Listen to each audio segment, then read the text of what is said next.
So guys, एक और मंगल, एक और दंगल, बहुत सारे इंटरेस्टिंग अपडेट्स आपके लिए फिर से लेके आ गया हूं, क्योंकि इस बार संडे समाचार नहीं आ पाया because of some family commitments, कहीं जाना पड़ा। सो मैंने सोचा ट्यूसडे से बेटर कौन सा दिन रहेगा भाई, बहुत टाइम से मंगल दंगल नहीं हुआ।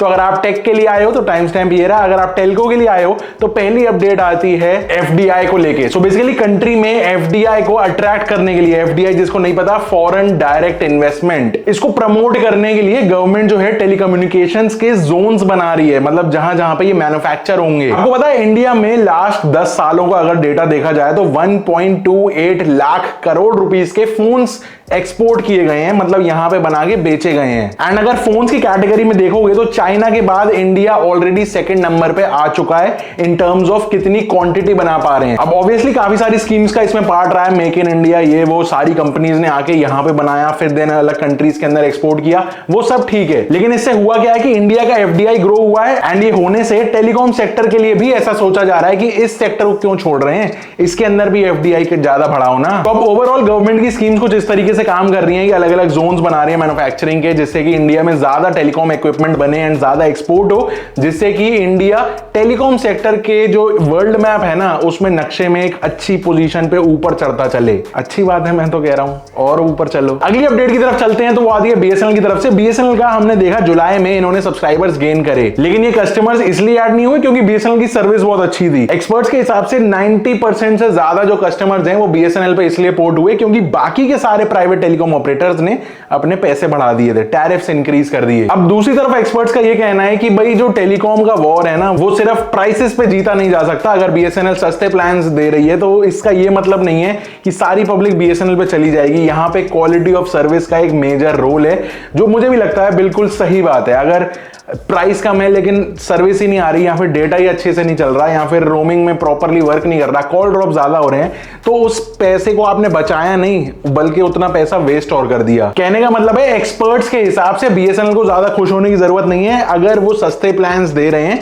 तो उनको ये इंश्योर करना पड़ेगा बहुत ही जल्दी कि 4G 5G बहुत जल्दी ऑन ट्रैक आ जाए एंड अच्छी क्वालिटी प्रोवाइड करें, जिससे कि कस्टमर जो उनके पास आ रहे हैं वो उनके पास बने रहें, छोड़ के ना जाएं। एंड एज यूजुअल आगे बढ़ने से पहले आपको एक छोटा अपडेट देता हूं हमारे GoSkinly.com पे, जहां पे हम फोन्स, लैपटॉप्स, आईपैड्स, PS5, सारे कंसोल्स, ड्रोन्स के भी सारे स्किन्स अवेलेबल हैं। बहुत सारे डिजाइन हमने रिसेंटली अपलोड किए हैं एंड क्लियरेंस सेल में हमने कुछ 10-15 डिजाइन आज न्यू ऐड करे हैं, तो in case you want to check out, आप चेकआउट कर सकते हो। मैट फिनिश, 3D फिनिश, सब कुछ अवेलेबल है, बहुत ही अच्छी क्वालिटी एंड अफोर्डेबल प्राइसेस पे। तो लिंक्स नीचे डिस्क्रिप्शन में दे दूंगा, जाके चेकआउट कर लेना एंड प्रोमो कोड भी लग जाएगा Skinly200 अगर आप कोई भी 2 स्किन्स लेते हैं हमारे स्टोर से तो डू चेकआउट। अगली अपडेट एयरटेल की तरफ से, एंड भारतीय एयरटेल ने इंडिया के अंदर स्पैम डिटेक्शन AI अपना लगा दिया है नेटवर्क्स के अंदर, जिससे बेसिकली स्पैम कॉल्स और मैसेजेस को डिटेक्ट कर पाएंगे। एंड मैंने भी अभी रिसेंटली देखा अपने फोन पर कि कुछ सस्पेक्टेड स्कैम या फिर सस्पेक्टेड फ्रॉड टाइप का कुछ लिख के आने लग गया है कुछ नंबर्स पे। एंड मैंने ट्राई करने के लिए जब भी उन नंबर्स को चेकआउट किया, कॉल करने की बात करने की कोशिश करी, तो वो एंड में यही निकला कि वो टाइम वेस्ट वाले कॉल्स ही थे कि लोन ले लो, ये ले लो, वो ले लो।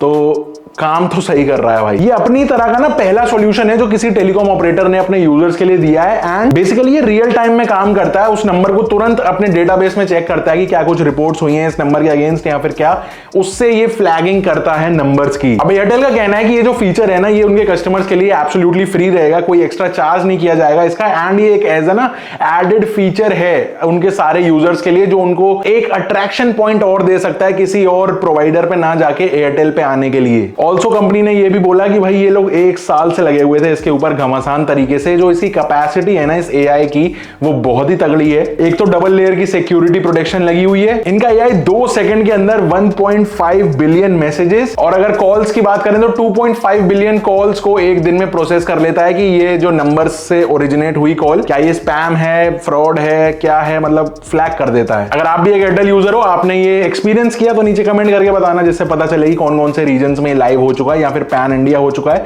या फिर कोई ऐसा भी एरिया है जहां पे इस तरीके की अभी ये एक्टिवेट नहीं किया गया है इनके बैकएंड से। अगली अपडेट चलते हैं, तो काफी इंटरेस्टिंग है क्योंकि ट्राई के हिसाब से जो नए टेलीकॉम रूल्स है ना ये 1 अक्टूबर से इंप्लीमेंट हो जाएंगे। आज 1 अक्टूबर ही है जब मैं ये सुबह वीडियो शूट कर रहा हूं। सो बेसिकली हम 2G से 5G पे आ चुके हैं, लेकिन आज भी हमको एक बेसिक नेसेसिटी अभी तक हम पता नहीं है। जैसे कि अगर मैं कहीं पर ट्रैवल कर रहा हूं तो मुझे ये नहीं पता कि वहां पे नेटवर्क कौन सा सही चलेगा, क्योंकि ये एक नेटवर्क बेस्ड सर्विसेज हैं टेलीकॉम की। तो क्या होता है कि कोई एक ऑपरेटर है जो एक ए पॉइंट पे हो सकता है बहुत अच्छा चल रहा हो, बी पॉइंट पे हो सकता है कि उतना अच्छा नहीं हो लेकिन ठीक ठीक है, सी पॉइंट पे हो सकता है कि उनकी सर्विस ही नहीं हो।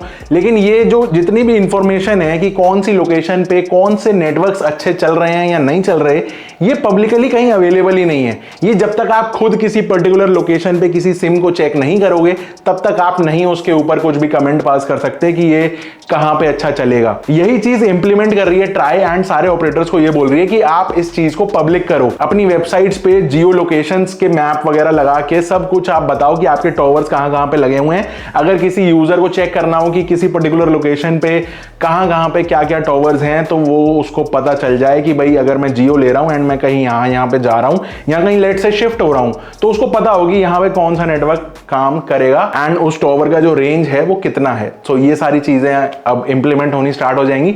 आई गेस कमिंग वीक्स के अंदर हमको और इसके ऊपर अपडेट्स मिलेंगी कौन कौन सी कंपनीज ने इसको अप्लाई कर दिया। अगली अपडेट भाई बहुत ही दिमाग हिला देने वाली है क्योंकि ये है वी की तरफ से एंड इन्होंने अभी से डिक्लेयर कर दिया कि एक बार जो प्राइस टैरिफ हाइक हो गया उसको भूल जाओ, अगले की तैयारी चालू हो चुकी है। मतलब 15 महीने के बाद 2025 के सेकेंड हाफ में आपको दोबारा से एक प्राइस हाइक देखने को मिलने वाला है, ऐसा वी ने बोला है कि भाई तैयारी कर लो, कमर कस लो। ठीक है, एक कंपनी ने कमेंट पास कर दिया लेकिन मेरे लिए ये और ज्यादा सोचने वाली बात है कि एक कंपनी अगर प्राइस हाइक करे तो वो सरवाइव नहीं कर पाएगी, मतलब उस सारे सब्सक्राइबर्स वहां से स्विच ऑन कर जाएंगे अगर एक ही कंपनी ऐसी है जो बहुत ज्यादा प्रीमियम चार्ज कर रही है। लेकिन आज तक इंडिया के हिस्ट्री में ऐसा कभी हुआ नहीं कि एक कंपनी अकेले एक प्रीमियम पे कोई सामान बेच रही हो एंड बाकी कंपनी सारी की सारी बहुत सस्ती पे चल रही हो।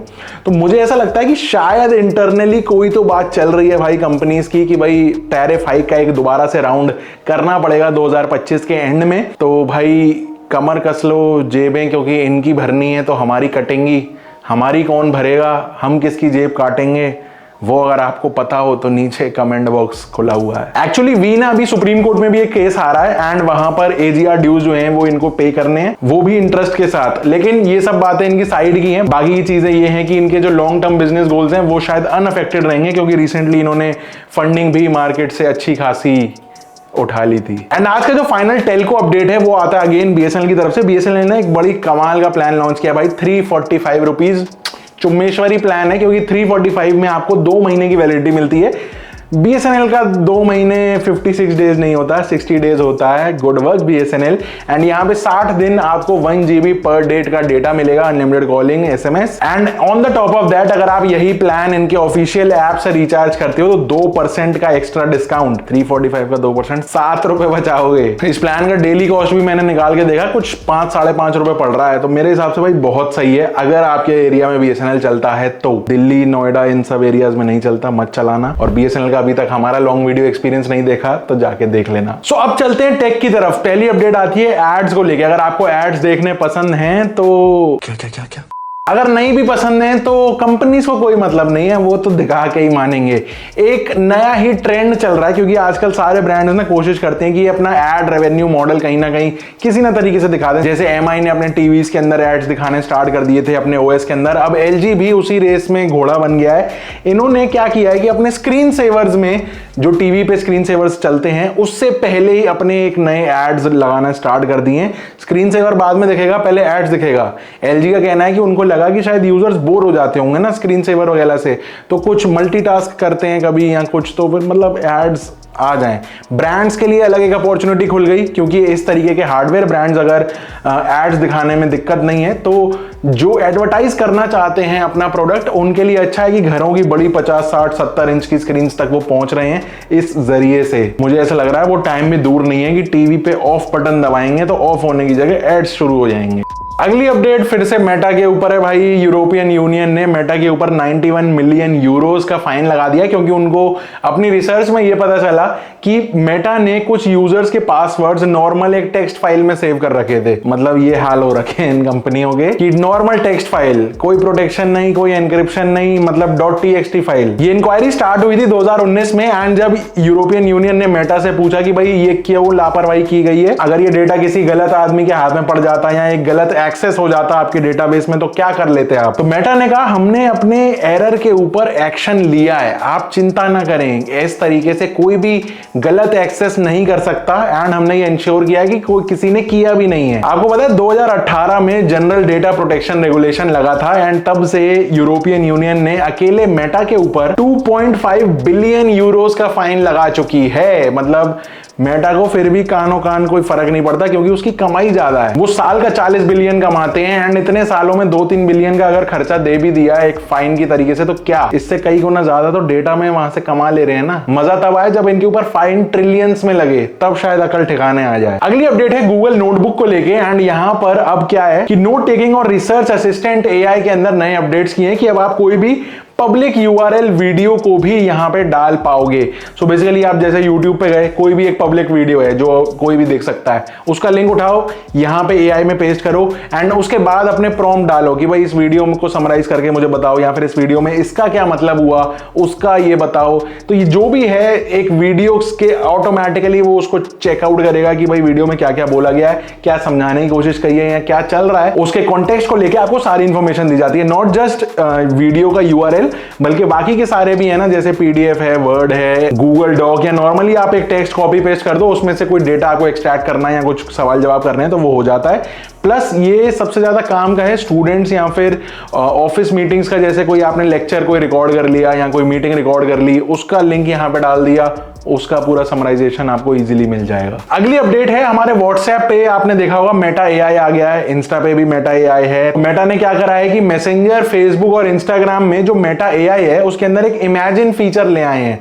सो उसके अंदर क्या है कि आप जाएंगे, वो आपकी प्रोफाइल पिक्चर को कॉन्टेक्स्ट में लेगा एंड देन आप लिख सकते हो कुछ भी इमेजिन, कि इमेजिन मैं ये हूं, इमेजिन मैं वो हूं। एक स्क्रीनशॉट यहां पे लगा देता हूं, जैसे अगर आप लिखेंगे कि इमेजिन मैं एक बैटमैन या फिर स्पाइडरमैन हूं तो वो भी इसके अंदर हो जाएगा। ऑल्दो अभी के लिए रिप्लाई जो आ रहा है वो ये है कि भाई अभी नहीं हो पाएगा, बहुत जल्दी ये फीचर रोल आउट होने वाला है, लेकिन आप अपनी प्रोफाइल पिक्चर को इमेजिन करवा के कि आप क्या हो, कैसे, कौन से एरिया में, कैसे बैकग्राउंड, कैसे क्या, सब कुछ इमेजिन करके अपनी एक प्रोफाइल पिक्चर वहां पे सेट कर सकते हो। इसके अलावा इंस्टाग्राम डीएम और मैसेंजर की जो चैट थीम होती है उसको भी आप चेंज वगैरह कर सकते हो, पर्सनलाइज कर सकते हो। अब कंपनी इस फिराक में है कि इस इमेजिन फीचर को यूज करके जो इमेजेस जनरेट होंगी वो अगेन उसको वो शायद यूज करेंगे अपने किसी एआई को ट्रेन करने के लिए एंड वो इमेजेस इस क्वालिटी की होनी चाहिए कि लोग उसको पोस्ट कर पाए, शेयर कर पाए, स्टोरी वोरी लगाओ, लाइक्स पाओ, बस यही कुछ चलता रहेगा।